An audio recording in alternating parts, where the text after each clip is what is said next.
호주가 약 10조 원을 들여 호위함 11척을 도입하는 사업을 추진 중인 가운데 일본이 수주 경쟁에 도전장을 내밀었습니다. 일본의 참여로 호주 호위함 사업은 한국과 일본의 치열한 경쟁이 예상됩니다. 7일 일본 요미우리 신문은 복수의 일본 정부 관계자를 인용해 일본이 호주의 신형 함정 공동 개발에 참여하는 형식으로 호위함 수출을 조율하고 있다고 보도했습니다. 보도에 따르면 일본은 해상자위대의 최신 호위함 모가미형을 개조해 수출하는 것을 상정하고 있습니다.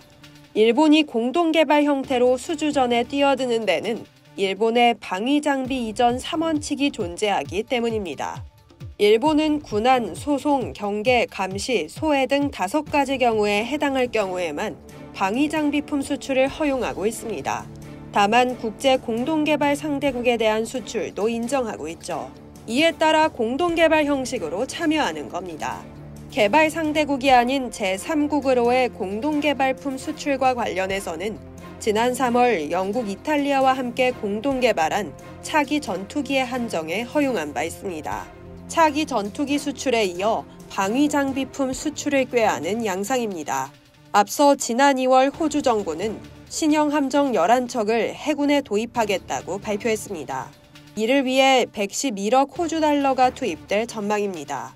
당시 호주는 한국과 일본, 스페인, 독일 등 4국 함정을 관심 기종 후보로 들었습니다.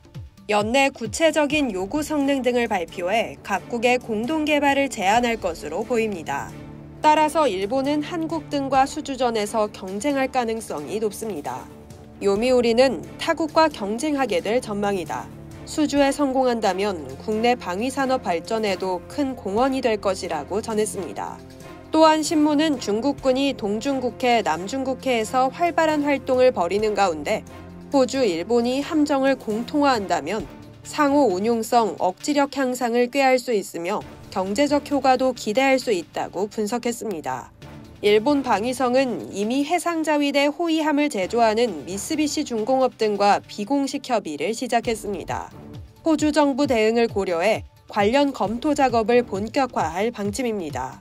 방위성은 2022년 1월 취역한 모가미형 호위함을 기반으로 호주 정부가 요구하는 장비, 기능 등을 추가하는 개발을 검토하고 있는데요. 모가미형 호위함은 함내 시스템 집약 등으로 운영 가능 인원을 기존의 절반인 약 90명으로 줄였습니다. 기존 호위함에는 없었던 지뢰 제거 기능도 갖췄습니다. 방위성은 모가미형 호위함이 호주 측이 중시하는 고범용성에 부합한다고 보고 있습니다. 다만 일본 정부는 호주 정부 차기 잠수함 공동 개발에 참여했으나 2016년 수주에서 탈락한 바 있습니다. 반면 한국과 스페인은 이미 호주군 장비품 개발 등을 했던 실적이 있죠. 요미우리는 수주 경쟁은 격해질 것으로 보인다. 일본 정부는 라이벌이 될 3국 동향과 제안 내용도 주시할 태세라고 전했습니다. 한국도 수주 경쟁에 본격적으로 뛰어들었습니다.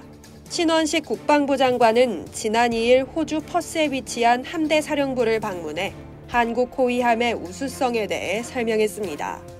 이상 여의도TV였습니다.